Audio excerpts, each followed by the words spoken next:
Qu'on ouvre la parole ensemble. Amen. Tout le monde est prêt? Alors, nous allons lire ensemble ce texte dans les Écritures.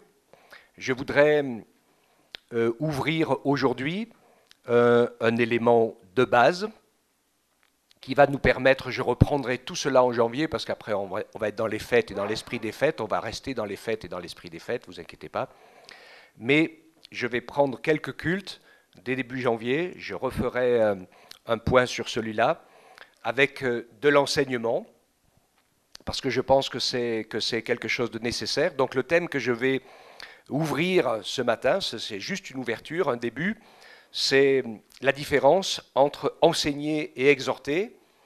On va ensemble poser quelques éléments et quelques bases là-dessus pour voir les manières différentes dans lesquelles les Écritures nous invitent à servir le Seigneur.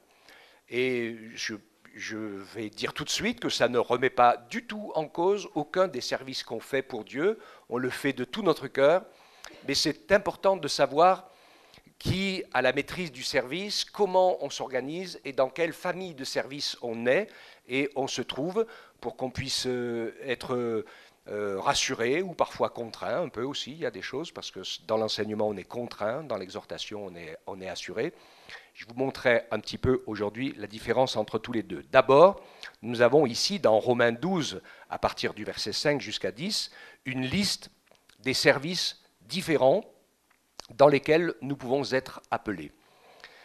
Alors, il y a un élément sur lequel je vais insister qui pour moi est fondamental, qui est un simple élément d'humilité. Dans les religions, on ordonne les gens. Alors, ils sont ordonnés prêtres ou ordonnés diacres ou ordonnés, etc. Parce qu'il y a des sacrements et parce que c'est la fonction qui fait la personne. Dans les Écritures, ça ne fonctionne pas du tout comme ça. Dans les Écritures, le principe, c'est que on est reconnu pour les talents qu'on exerce. D'accord ? Et ça, c'est quelque chose qui est fondamental. On faisait, nous, dans nos assemblées, quelque chose de biblique à un moment donné, de nommer les anciens sur une église, de leur imposer les mains et de leur donner ordre de mission, comme c'est écrit dans le Nouveau Testament.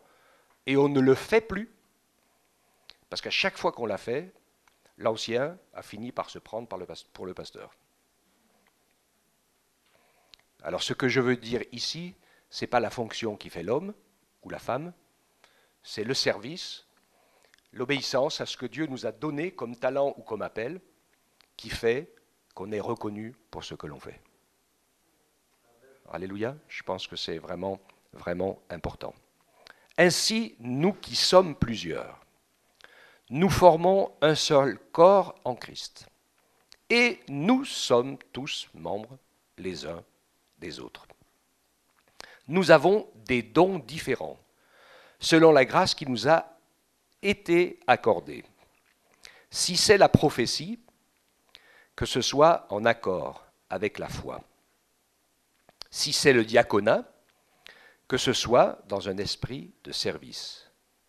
Que celui qui enseigne s'attache à l'enseignement, que celui qui exhorte à l'exhortation, celui qui donne avec simplicité, celui qui préside avec empressement, celui qui exerce la miséricorde avec joie. Que l'amour soit sans hypocrisie, ayez le mal en horreur, attachez-vous fortement au bien, par amour fraternel, ayez de l'affection les uns pour les autres, par honneur, usez de prévenance réciproque. Amen. L'objectif de notre service dans le Seigneur, c'est d'accompagner et d'encourager ceux qui sont autour de nous avec les dons, les talents, les services ou les ministères que Dieu nous a donnés pour les faire grandir. Et c'est essentiel pour nous d'avoir cet esprit de maman et de papa. La maman qui console et qui nourrit, et le papa qui éduque c'est pour pousser droit, et qui donne, qui apprend le respect, etc., etc. Et je vais vous donner un petit détail. Vous le transmettrez aux mamans qui ne sont pas là, parce que des fois, c'est un petit détail qui, parfois, la maman qui console, qui cajole, elle a un peu de mal avec ça. Mais pour que les papas puissent faire quelque chose qui, à mon avis, est fondamental, qui n'existe pas ou plus dans le monde d'aujourd'hui, ou dans la réalité de nos vies, qui s'appelle, et que j'appelle, et que j'ai toujours pratiqué sur mes enfants, qui s'appelle la contrainte de l'amour. Alors je vous expliquerai ça tout à l'heure. Et vous allez voir que c'est en lien avec quelque chose d'important. Donc dans cette liste qui est faite, dont nous le savons, le Seigneur donne beaucoup d'importance, parce que c'est normal et c'est nécessaire à ce qui n'est pas forcément prioritaire, et au milieu du texte, il met ce qui est essentiel. Au milieu du texte que nous avons lu, l'élément central est l'enseignement, celui d'avant est le diaconat, celui d'après l'exhortation. Mais le premier élément est l'exercice prophétique, et j'aurai l'occasion d'y revenir là-dessus parce que je vais vous parler de tous les services divins que parfois, par méconnaissance, on appelle des ministères, et qui ne sont pas des ministères, je vous montrerai comment, mais qui sont des services dans lesquels nous sommes appelés à entrer parce que nous l'aimons, parce que nous le ressentons, parce que ça fait partie de notre nature, ça fait partie de nos talents, et qui sont l'exercice des dons du Saint-Esprit. Alors quand j'étudierai avec vous cette partie-là, vous allez voir que ce soit le ministère, ce qu'on appelle le ministère de la prière, qui n'est pas un ministère en soi. La prière, elle est l'appel pour tous. Veillez et priez pour ne pas tomber en tentation. Adorer, supplier, intercéder. La prière, c'est notre respiration. Alléluia. Une respiration, elle a deux mouvements. Elle inspire et elle expire. Au sens bénéfique du terme, parce que nous, on dit que quand quelqu'un expire, c'est son dernier souffle. Mais ici, dans la prière, bien sûr, c'est de pouvoir tout dire au Seigneur, et puis d'être à l'écoute aussi, évidemment. Et donc, ce n'est pas réservé à quelqu'un de particulier. Par contre, si dans la nature, dans le cœur de quelqu'un, il se sent poussé par l'esprit à aller dans la prière, il y a des gens qui développent ce qu'on appelle un vrai, moi je dis ministère de prière, mais j'aime pas beaucoup ce mot parce qu'on se prend pour ce qu'on n'est pas forcément. C'est un appel à la prière. Et il y a des gens qui sont des intercesseurs dans la prière, intercessrices, je veux dire le mot, je ne sais pas s'il est français, intercesseuses. Voilà, où c'est vraiment le rappel, ils le sentent, ils le vivent et ils vivent des choses extraordinaires qui sont le support de l'œuvre de Dieu. C'est exactement la même chose dans les dons de l'esprit. Je sais que j'ai toujours enseigné, et je vais vous expliquer pourquoi l'enseignement qui est différent de l'exhortation. J'enseigne ce qui est écrit dans la Bible. Et ce qui est écrit dans la Bible, c'est qu'il y a 9 dons spirituels qui appartiennent au Saint-Esprit et à aucun d'entre nous, et que le Saint-Esprit distribue à chacun comme il veut, ou pour être plus clair avec la traduction, au moment où il en a besoin. Ce qui veut dire qu'il n'y a pas quelqu'un qui a forcément plus le don des miracles que les autres, ou de chasser les esprits que les autres, et que ce n'est pas un ministère spécifique, que quand on regarde la parole de Dieu, c'est ouvert à tous. Seulement, l'exercice de la piété fait la différence.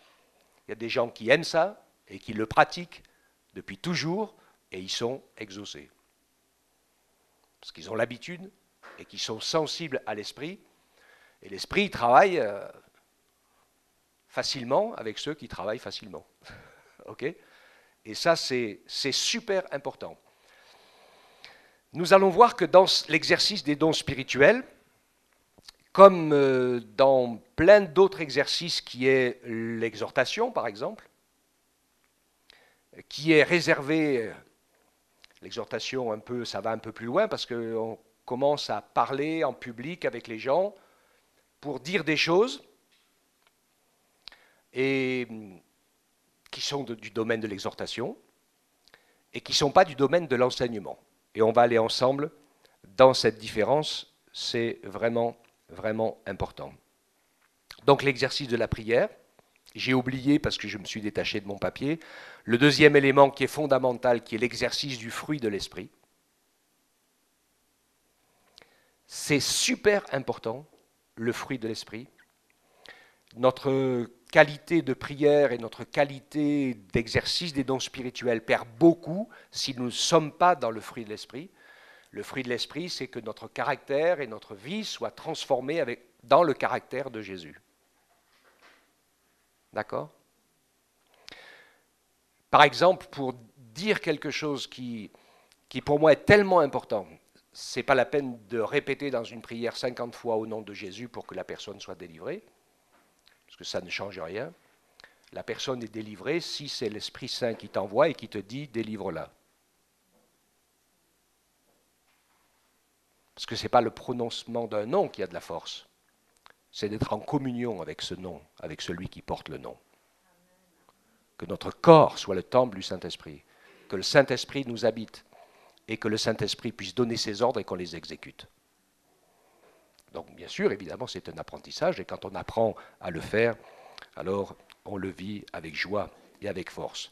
Le fruit de l'esprit, donc, est essentiel, il est fondamental. Les 9 dons de l'esprit, vous irez dans 1 Corinthiens 12 et 14, en n'oubliant pas le 13 au milieu, qui est celui de l'amour, qui lit tout ça, parce qu'il nous montre qu'il n'y a pas de puissance et d'œuvre efficace sans amour. La motivation de notre cœur à tous, c'est l'amour, pour que l'amour de Dieu soit installé dans nos cœurs. Donc nous pouvons exercer ces choses dans la foi, dans l'obéissance, sachant que nous ne sommes pas les dépositaires d'un don plus qu'un autre. Il y en a 9 et on peut les exercer tous les 9. Mais, bon, on sait souvent qu'on revient au même. Et la parole de Dieu nous parle de la prophétie, qui est complètement différente du ministère de prophète. Ce n'est pas la même chose. Et donc je vais aborder le sujet en avançant.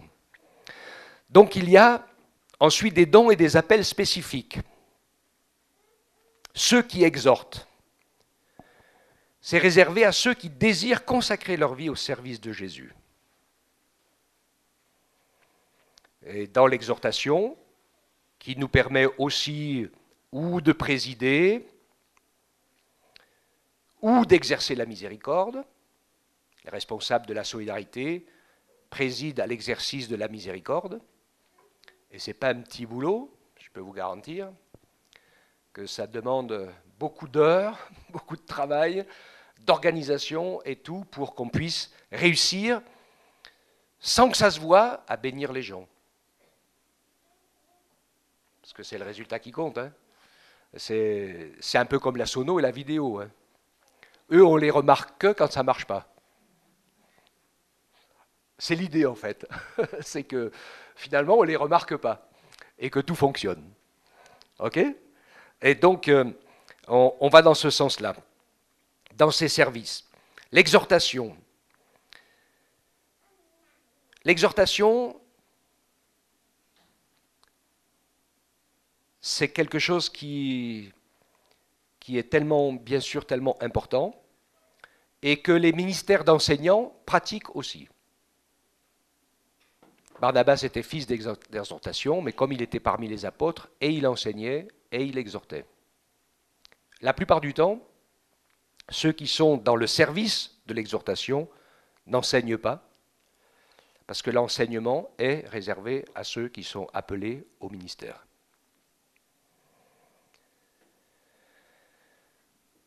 Le message d'exhortation est très important. Je dirais pour nous à Guéret, trop ou pas assez d'enseignement. Parce que la plupart du temps, le message du culte, est toujours un message d'exhortation, et c'est nécessaire. L'exhortation, c'est encourager. L'exhortation, c'est organiser la vie chrétienne comme il faut. Encourager à ne pas se laisser prendre par le péché, par les passions, etc., etc. Dire tout ce qui est... dénoncer les choses qui ne sont pas bonnes, qui nous mettent en danger, et annoncer les choses qui sont bonnes et qui vont nous faire du bien. Mais c'est l'enseignement qui va dire et le pourquoi et le comment. Le message d'exhortation est le terrain de la prédication des anciens. Et, comme j'ai dit, ceux qu'on appelle ici chez nous, en France, les pasteurs, aussi s'en servent. Donc c'est important qu'il y ait et l'exhortation et l'enseignement. Ceux qui sont les messagers de l'exhortation, de la présidence, ceux qui donnent, ceux qui exercent la miséricorde, ceux qui prophétisent, ceux qui exercent le diaconat, sont des personnes qui exercent un ministère libre à l'égard de la parole. Je m'explique. On se retrouve conduit par ce que l'on ressent et ce qu'on se sent capable de faire. On peut changer. On n'est pas obligé de faire toute sa vie la même chose. Philippe a été nommé diacre pour s'occuper des finances de l'Église naissante. Ce qui est écrit dans le texte, servir aux tables. Mais je ne vous inquiétez pas, il laissait les chrétiennes faire à manger, ce qui est bien dommage d'ailleurs. Mais dans la Bible, servir aux tables, c'est être comptable. Jésus a renversé les tables des changeurs dans le temple. C'était les comptables qui faisaient des sous entre la monnaie juive et la monnaie romaine. Ils avaient trouvé un filon incroyable. Ils disaient on va changer la monnaie et on va prendre un pourcentage au passage. Comme ça, dans le temple, vous avez le droit que de payer avec la monnaie juive. Donc vous payez le change. Et c'est pour ça que Jésus les traite de voleurs et qu'ils ont transformé le temple en caverne de voleurs. Alors il y a des gens qui disent « Ah oui, vous vendez des livres, vous vendez des CD, vous faites plein de trucs dans votre église, c'est le marchand du temple. » Non, je m'excuse, il n'y a pas de voleurs ici. Personne ne fait des bénéfices sur son compte, sur quoi que ce soit. Donc il n'y a pas de marchand du temple. Même si on a de la bibliothèque, des livres, des trucs, et même si de temps en temps on vous vend quelques carottes ou quelques potirons, comme on a amené nous, s'il y en a qui veulent donner un petit peu d'euros, ça va pour soutenir les femmes ou pour soutenir les ados. Alors les potirons de mon fils François Daniel, c'est pour soutenir les ados. C'est pas tout pour les femmes, il faut remettre un peu pour les ados, ok, d'accord. Ou vous le prenez comme ça, de toute façon ils sont en train de s'abîmer. Le Seigneur lui a donné une récolte à notre fils, il a nourri une colo de 30 personnes pendant 10 jours, la famille, il a ramassé peut-être 1,5 tonne de potirons, et des haricots, des carottes, et c'est une bénédiction incroyable. Le message d'exhortation, le message 1, c'est avance dans ta vie chrétienne et ne te décourage pas. Tout ce qui va dans ce panneau. Ok? Là, c'est un raccourci, mais c'est l'exhortation à progresser. C'est le niveau 1. L'exhortation niveau 2, où ça se précise un peu, c'est comment avancer. Donc on peut donner des clés qui parfois sont un petit peu psychologiques, mais la Bible n'est pas contre la psychologie. Il y a des lois physiques, il y a des lois psychologiques, il y a des lois morales, et il y a des lois spirituelles. Et quand on respecte le mieux possible ces lois-là, eh bien, au fur et à mesure, normalement, notre vie va vers un meilleur équilibre, un meilleur service, une meilleure efficacité. Les enseignants, les prédicateurs pasteurs, qui sont exclusivement enseignants, et je vais vous donner le détail de ça, ont pour mission de faire comprendre ou d'aider à comprendre la parole et ce que l'on lit. Je fais beaucoup de travail dans ce domaine-là parce que je me suis aperçu que beaucoup lisent pas très bien leur Bible. C'est pas qu'ils ne la lisent pas beaucoup, déjà quand on ne la lit pas beaucoup, c'est très embêtant. Parce qu'on se prive de tout un tas de réponses du Seigneur. Il y a des gens qui disent « Je demande à Dieu, il ne me répond pas. Est-ce que tu lis ta Bible ?» Non. Alors Dieu ne va pas te dire dans ton esprit, ni à ton oreille, les choses que tu as besoin de découvrir qui sont déjà écrites dans sa parole. Quand ce qu'il a à te dire déborde du texte précis de sa parole, il peut te parler plus directement. Mais la plupart du temps, on trouve tout dans la parole. Donc l'exercice de l'enseignement est pour aider à comprendre la parole, à la lire le mieux possible. Quand on fait l'enseignement de l'étude biblique le vendredi, je me suis rendu compte qu'il y en avait plein qui pensaient, par exemple, je vous l'ai déjà dit, hein, que les mages étaient des rois et qu'ils étaient arrivés à la crèche ou au caravansérail, dans l'étable, au moment où Jésus est né. Alors qu'ils sont arrivés longtemps après, au moins 1 an et demi après la naissance de Jésus, au minimum. Plein d'autres choses que nous lisons parfois. Je leur disais, le roi Saül, il a prophétisé tout nu. Ils m'ont dit, on n'a jamais vu ça. C'est les filles qui m'ont dit ça, parce qu'elles ont zappé directement. Mais c'est écrit dans le texte. Il y a d'autres choses qui sont dans la parole, je vous relève des détails comme ça, mais plein de choses qui sont super importantes à les lire avec un esprit déshabillé de tout préconçu. Apprendre à lire la Bible et la comprendre avec les mots qui sont écrits dedans, c'est fondamental, parce que parfois, on lui fait dire des choses qui ne sont pas écrites. Et l'Église fidèle des derniers temps, c'est celle qui a une croyance, une foi conforme aux Écritures, une théologie conforme aux Écritures, un enseignement conforme aux Écritures. C'est l'Église qui garde sa parole. Et la parole est la gardienne de tout ce qu'on fait. Si ce que tu fais ou ce que tu penses faire n'est pas conforme à ce qui est écrit dans la parole, il faut que tu révises ce que tu fais, pas la parole, ou comment tu le fais. Le deuxième étage pour l'enseignement, c'est bien sûr de comment intégrer la parole de Dieu dans sa vie personnelle de disciple, pour ne pas avoir un comportement mystique ou libéral, ne pas inventer ou rajouter des éléments, des définitions ou des services qui ne sont pas écrits dans la Bible ni dans la vie chrétienne. Le message d'exhortation est centré sur le comment vivre une vie de disciple. 1 Thessaloniciens, chapitre 4, versets 1er à 12, on va le commenter un peu ensemble et on est dans le centre du message. Au reste, frères, nous vous le demandons et nous vous y exhortons dans le Seigneur Jésus.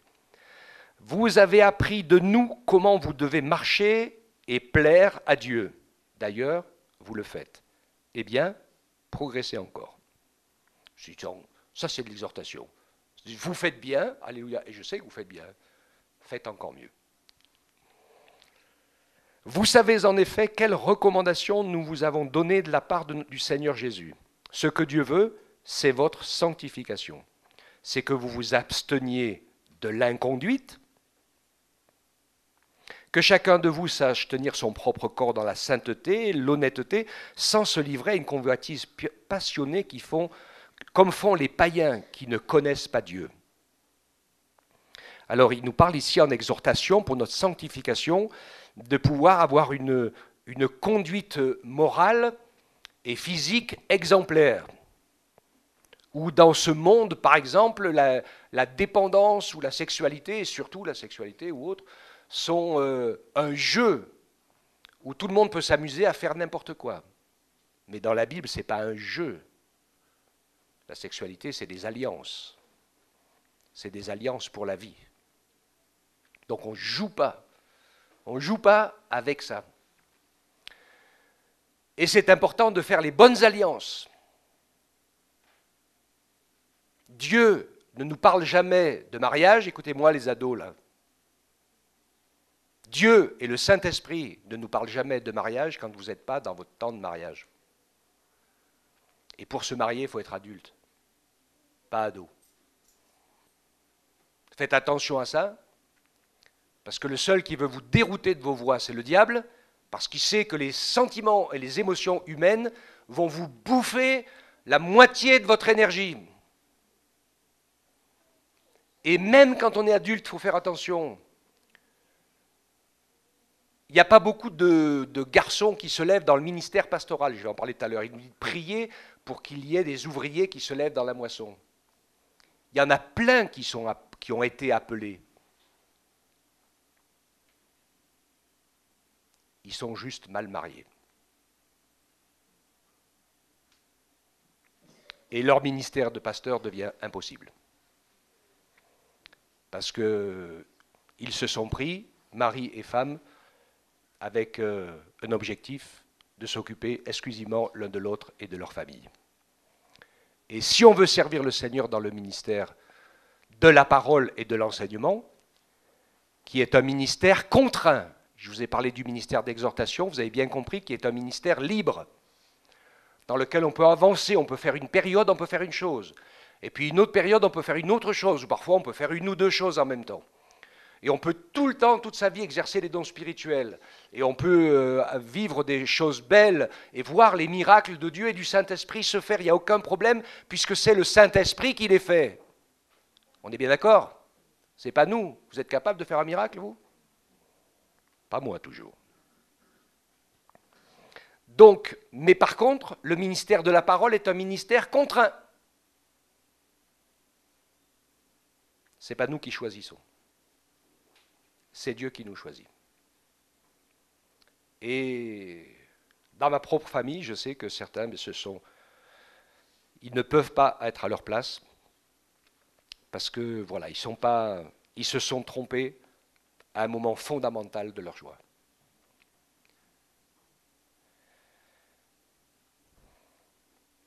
Donc la sanctification. Quand vous regardez dans l'Ancien Testament comment le Seigneur construisait une maison, d'abord on l'achète, après on pose les fondations, après on monte les murs. Et puis à un moment donné, une fois qu'on a monté les murs, on met des protections autour des murs en haut pour pouvoir construire la toiture, pour pas qu'il pleuve dans la maison.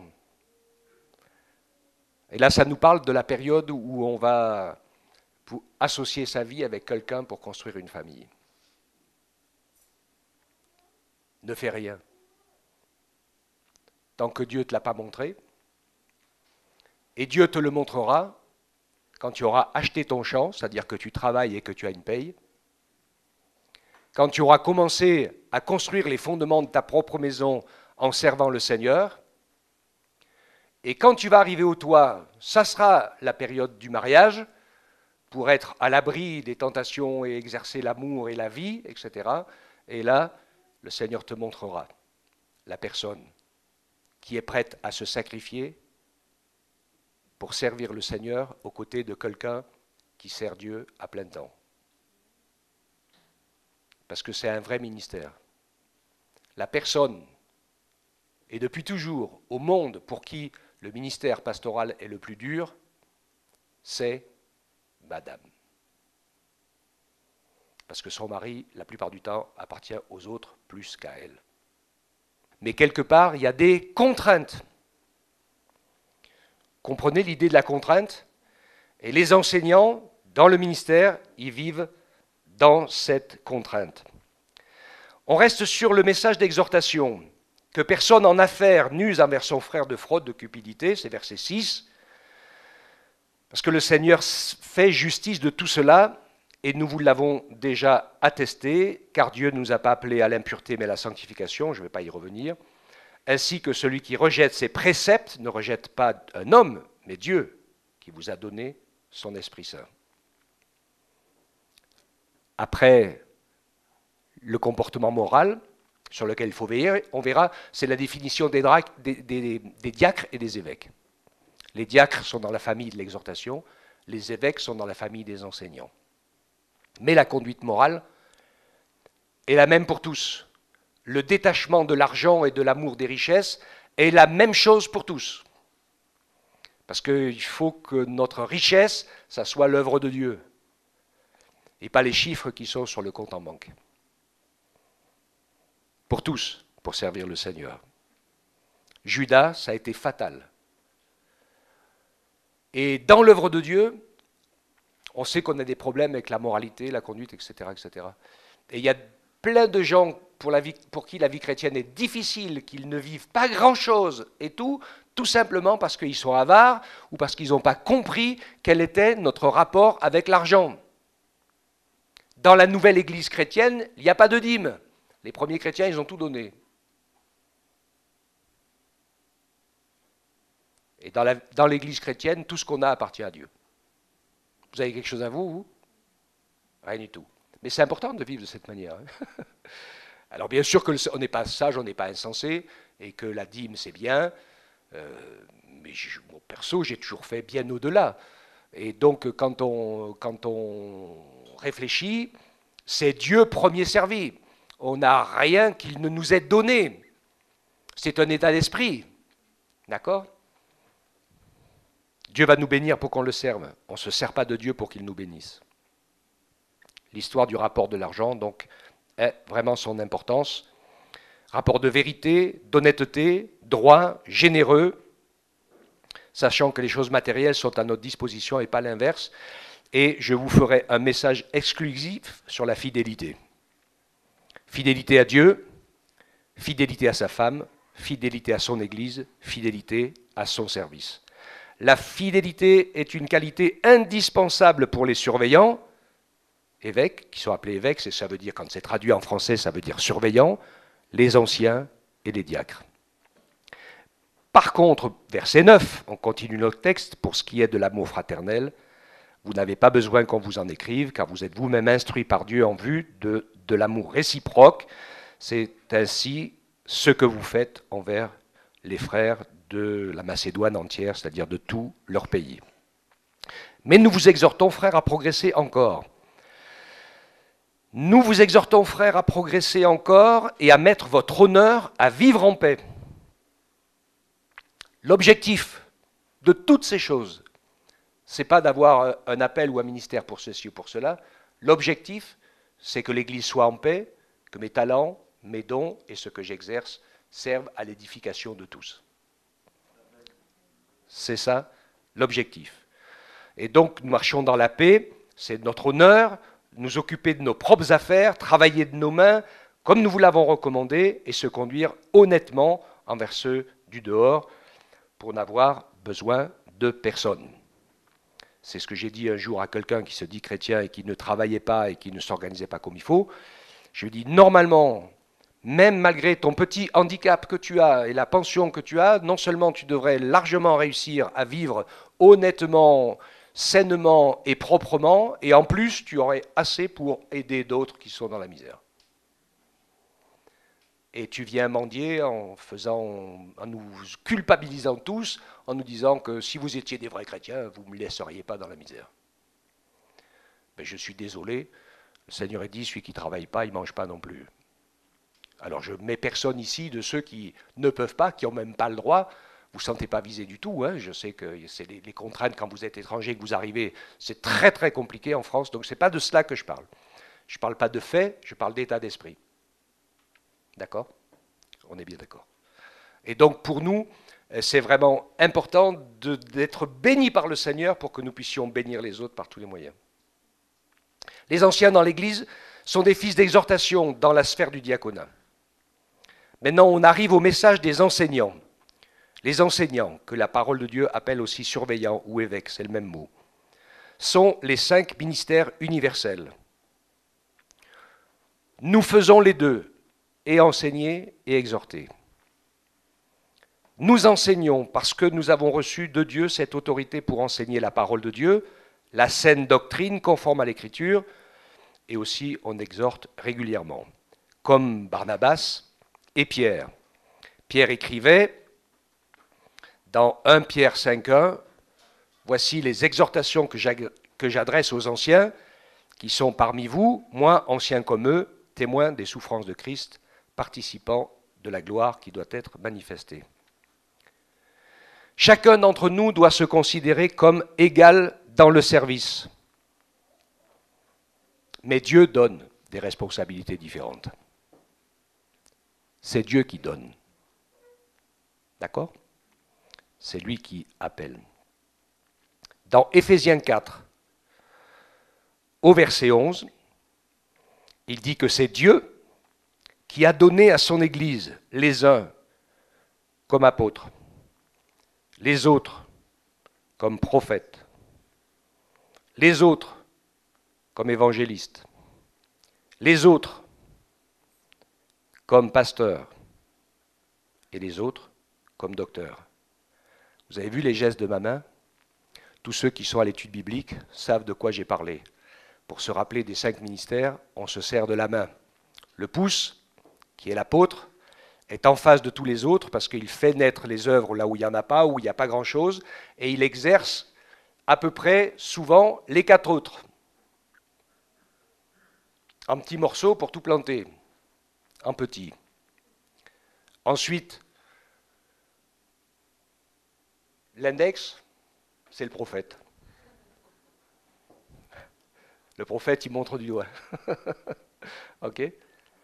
Le ministère de prophète n'est pas le même que le don de prophétie. Le don de prophétie peut montrer du doigt aussi une situation particulière qui doit être éclairée, dévoilée pour être pardonnée et délivrée. Parfois, ceux qui exhortent ou ceux qui enseignent peuvent exercer aussi ce don spirituel du discernement des esprits ou de la connaissance ou de la prophétie, des langues ou de l'interprétation des langues, parce que ça, c'est pour tout le monde. Et il peut arriver dans la prédication, bien sûr, qu'on l'exerce, et même parfois, et il m'est arrivé à plusieurs reprises, parce que les gens me l'ont dit, de dire des choses, je ne sais pas pourquoi je les ai dites, mais c'était une parole de connaissance ou une parole prophétique, c'est logique, c'est normal, ça fait partie de notre service pour le Seigneur. D'accord ? L'idée du prophète dans les Écritures, c'est de pouvoir montrer les éléments clairs de la nature de Dieu, du plan de Dieu, de la volonté de Dieu, de la direction de Dieu pour l'Église, pour les vies, etc. Donc ça fait partie des enseignements fondamentaux sur qui est Dieu. Et je pense que l'enseignement que je vous ai abondamment dispensé sur la Trinité en fait complètement partie.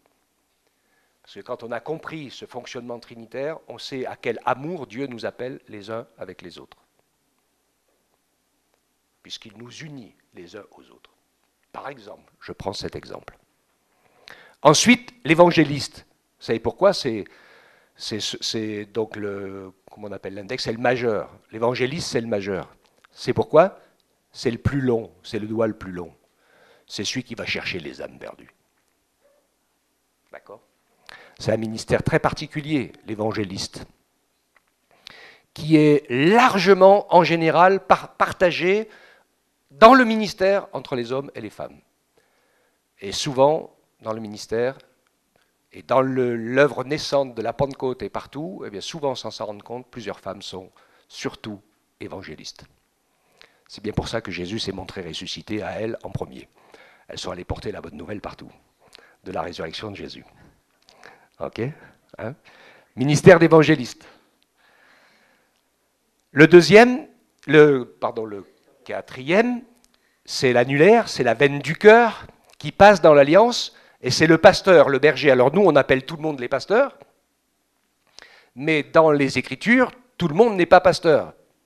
Et le pasteur, c'est celui qui fait aussi souvent beaucoup d'exhortations, c'est-à-dire de donner tous les conseils pour essayer que chaque personne grandisse dans sa vie chrétienne, pour que la personne fasse des progrès. Et il est là avec le cœur de la bonne santé de ses brebis qui avancent. Normalement, il faut un bon pasteur dans une église. Et que si les brebis sont en bonne santé, elles font beaucoup de bébés. C'est une autre manière d'évangéliser, hein, qui est de... Quand on est tellement heureux dans sa vie chrétienne, ça se voit, ça déborde, il y a des gens autour de nous qui ne peuvent pas dire autrement, j'ai envie de lui ressembler. Donc c'est l'idée. C'est la veine du cœur, hein, c'est l'alliance. Donc c'est le berger. Il n'est pas forcément un prédicateur exceptionnel ou quoi que ce soit, et il y a certains pasteurs ou personnes qui exercent le ministère pastoral qu'on voit presque jamais sur l'estrade. Parce qu'ils passent leur temps à s'occuper des gens. Et puis le plus petit et le plus court de tous, c'est le docteur. Parce que lui, il a reçu de Dieu de montrer les détails des Écritures, les choses qui sont importantes pour que notre foi soit basée sans aucun doute sur la Bible, que la Bible est vraiment la parole de Dieu. Il y a un de mes petits-fils qui a 11 ans, il me dit, mais comment on fait ça pour savoir que c'est nous qui avons la vérité ? À l'école, il dit, pourquoi les autres, ils n'ont pas la vérité ? Et pourquoi on ne descend pas du singe ? Enfin, 11 ans, au collège. Il a pris tout en pleine poire. Donc, hein, on a partagé un certain nombre de choses. Alors on dit souvent que le petit doigt, c'est celui qui nous permet de nous gratter l'oreille. Hein. Il va chercher les détails, de voir ce que personne d'autre n'a vu, mais qui a du sens, parce que ça va nous permettre d'avoir une foi solide, et Dieu ne veut pas que nous ayons la foi bête pour avoir la foi. Il veut que notre foi soit basée sur des choses indiscutables, des vérités de la parole de Dieu. Par exemple, de pouvoir, c'est ce que je lui ai dit, toutes les religions de la terre sont toutes nées avec leur fondateur. On n'a jamais entendu parler de l'islam avant la naissance de Mahomet. Hein. Mais l'Église de Jésus-Christ, elle est prophétisée depuis que le premier homme est sur la terre. Quand le Seigneur annonce à Adam et à Ève que le Fils, je ne me rappelle plus le verset, et qu'il écrasera la tête du serpent. J'en dis que la moitié, mais vous irez le lire, etc. Et vous voyez qu'il y a tout de suite la notion du sacrifice. C'est Dieu qui fait le premier pour couvrir la nudité avec l'animal innocent, pour habiller les parents. Et c'est ce qu'avait compris Abel dans sa prière, qui n'est pas un religieux, Abel, c'est un homme de foi. Il réfléchit et il cherche à plaire à Dieu. Donc il conforme sa vie et il a compris le message que Dieu veut nous délivrer depuis qu'on est tombé dans le péché, c'est qu'il y a quelqu'un qui doit payer pour le prix de nos péchés. La croix, elle est dès le début de la chute. Et puis les prophéties sur Jésus, elles donnent tous les détails. 1500, 1000 ans, 500, 700 ans, tout est écrit sur ce que Jésus va être, sur ce qu'il va faire, comment il va le faire. Tout est détaillé. C'est du doctorat tout ça. Mais qui nous permet d'avoir une foi inébranlable à partager. Parce que nous, notre foi, elle est inébranlable même quand on ne sait pas, parce que Jésus vit dans notre cœur. Donc même si on ne comprend pas tout, même si on n'explique pas tout, même s'il y a des choses qui nous échappent, eh bien on sait que Jésus est notre sauveur. Alléluia. Mais c'est bien quand on peut dire comment et pourquoi. C'est beaucoup mieux pour notre témoignage. Parce que sinon les gens ils nous regardent, ils disent oh, c'est un illuminé lui. Hein. Ou alors comme ils disent ouais mais ils ont la foi, ça c'est pour protéger ceux qui sont faibles, ils ne savent pas comment se rattraper aux branches, ils sont dans la misère, donc ils ont la foi, ça les encourage. C'est tous des éléments qu'il faut savoir. Connaître un peu l'histoire de l'Église, connaître les mouvements religieux, connaître un certain nombre de choses, s'instruire pour être capable de réfuter les contradicteurs. C'est le boulot des enseignants, docteurs. Donc je vous ai fait la liste des ministères que Dieu nous donne, et au verset 12, il dit c'est pourquoi faire, c'est pour le perfectionnement des chrétiens, je mets à la place des saints, mais c'est la même chose, c'est-à-dire de tous ceux qui se sont mis à part pour Jésus, cela en vue de l'œuvre et du service de l'édification du corps de Christ, jusqu'à ce que nous soyons tous parvenus à l'unité de la foi, et ça c'est important, parce qu'il y a beaucoup de gens qui n'ont pas la même compréhension de la foi, et qui se disputent et se divisent. Donc il y a l'unité de la foi, c'est aussi l'unité de la doctrine, parce qu'on croit tous en Jésus, hein. Mais il y a plein de gens qui croient en Jésus, mais ils se séparent et ils ne se supportent pas parce qu'ils n'ont pas du tout la même doctrine, sur plein de domaines. L'unité de la foi, la connaissance du Fils de Dieu, c'est-à-dire d'avoir une vraie relation avec lui, à l'état d'homme fait, la stature parfaite de Christ, pour ne plus être des enfants flottants et entraînés à tout vent de doctrine. Joués par les hommes, leurs fourberies, leurs manœuvres séductrices, mais en disant la vérité avec amour, nous croîtrons en tous égards en celui qui est le chef Christ. Et je termine donc sur les enseignants, qui sont les gens qui ont reçu de Dieu ce qu'on appelle un des 5 ministères universels, et qui sont, je le termine avec ça, des gens contraints. Parce que Dieu nous a appelés, Dieu nous a choisis, et il nous a contraints à le suivre, même si, pour beaucoup d'entre nous, on n'avait pas du tout envie de le faire. Vous en connaissez, vous vous rappelez ce que Moïse a... La bataille de Moïse pour ne pas y aller? Ça vous rappelle un peu? Quand il était devant le buisson ardent? Et en plus qu'il ne savait pas bien parler, donc, puisque c'était un enfant abandonné dans son enfance par sa mère, qui a vécu beaucoup de choses difficiles. Et donc il bégayait, il ne parlait pas très facilement, et Dieu en a fait son porte-parole, mais il lui a envoyé un aide pour ça, hein. Il lui a envoyé Aaron. Et parfois, Aaron, avec Myriam, ils ont voulu un peu prendre sa place. Ça leur a coûté cher. Parce que c'est Dieu qui choisit. Et quand vous regardez le fonctionnement de l'œuvre de Dieu partout dans son ensemble, dans l'Ancien comme dans le Nouveau, il a toujours appelé quelqu'un pour être surveillant, c'est-à-dire pour guider, pour construire et pour enseigner. Ok ? Cette contrainte que j'appelle être vaincu par l'amour du Père, c'est à un moment donné, moi je me rappelle, j'ai passé un moment, j'ai été appelé au service militaire, donc je suis allé à l'armée. J'ai été malade, c'est là que j'ai rendu les armes. Et j'ai dit, Seigneur, bon, si ça faisait 1 an de bataille et de résistance, à dire je ne veux pas y aller. Et j'ai dit au Seigneur, bon, je veux bien y aller, mais promets-moi que tu seras toujours avec moi, que tu ne me lâcheras pas. D'accord ? Donc c'est un appel spécifique. Et quand je pensais à ça, je pensais à la contrainte, et je vais terminer avec un petit conseil pour les parents. Parce que c'est difficile de tenir les petits. C'est un petit peu compliqué. Je sais que pour plusieurs. Et c'est un peu difficile parfois. Moi, j'ai pris les miens. Je les ai pris dans mes bras. Et je les aime et je leur voulais du bien. Et je les ai contraints dans mes bras à ne plus bouger. On n'est pas obligé de frapper dessus, hein. Mais qu'ils puissent rester prisonniers dans les bras d'amour de leur père. Les mamans, elles n'aiment pas en général, parce que ça peut être un temps de hurlement, où les oreilles, elles en une pleine charge. Mais c'est salutaire pour les garçons. Les filles, elles sont moins comme ça. Mais la mentalité du garçon, il va apprendre que les bras de son père sont un lieu de sécurité qui vont l'apaiser quand il n'arrive plus à se contraindre lui-même. Est-ce que ça vous parle, ça ? Et les enfants d'aujourd'hui qui ne vivent pas ça, ils sont ingérables, inconcentrables. Ils ne connaissent pas la contrainte de l'amour du père, qui est bienveillante, pleine d'amour, rassurante, apaisée.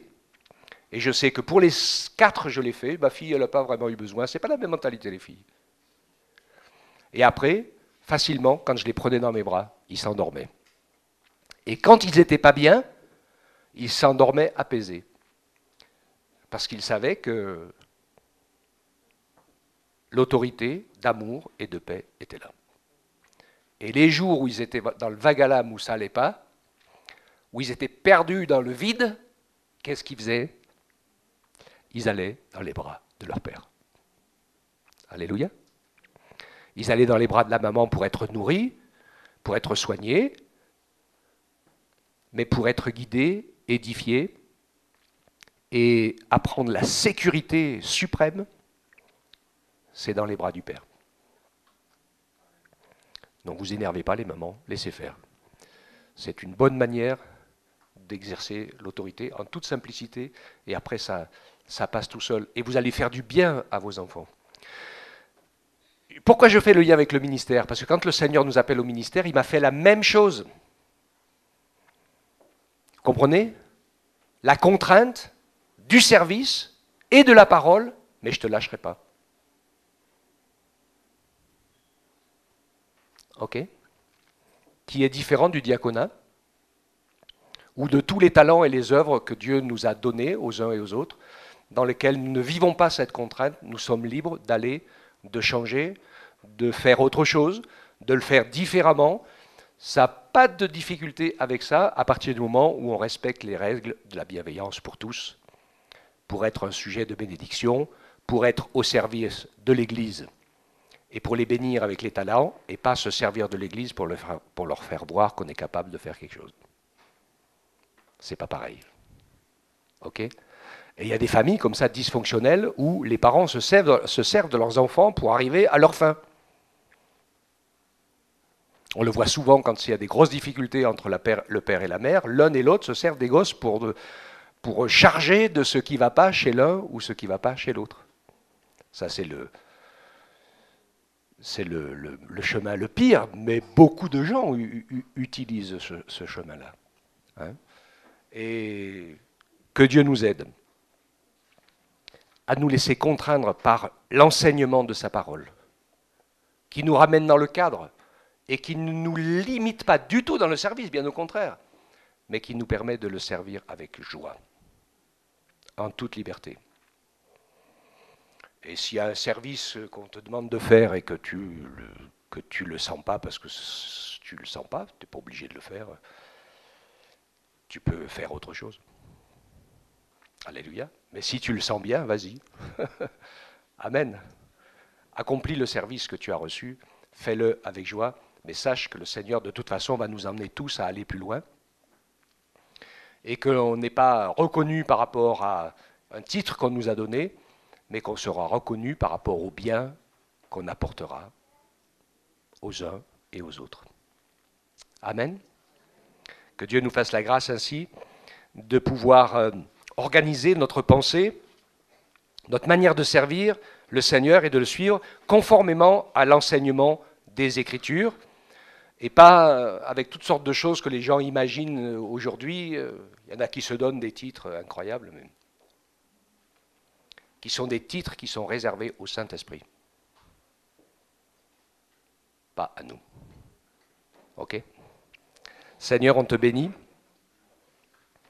Tu nous permets de te servir. Tu nous as donné tout ce qu'il fallait pour te servir. Ton Esprit Saint qui nous habite, les dons qui vont avec, qui les distribue à chacun, la possibilité de la prière avec foi pour qu'il se passe des choses surnaturelles. Mais toutes ces choses t'appartiennent. C'est toi, Saint-Esprit, le donneur d'ordre. Jésus n'a pas guéri tous les malades, ni délivré tous les démons quand il y était. Il a guéri les malades que le Père lui a montrés, et il a chassé les démons que le Père lui a montrés.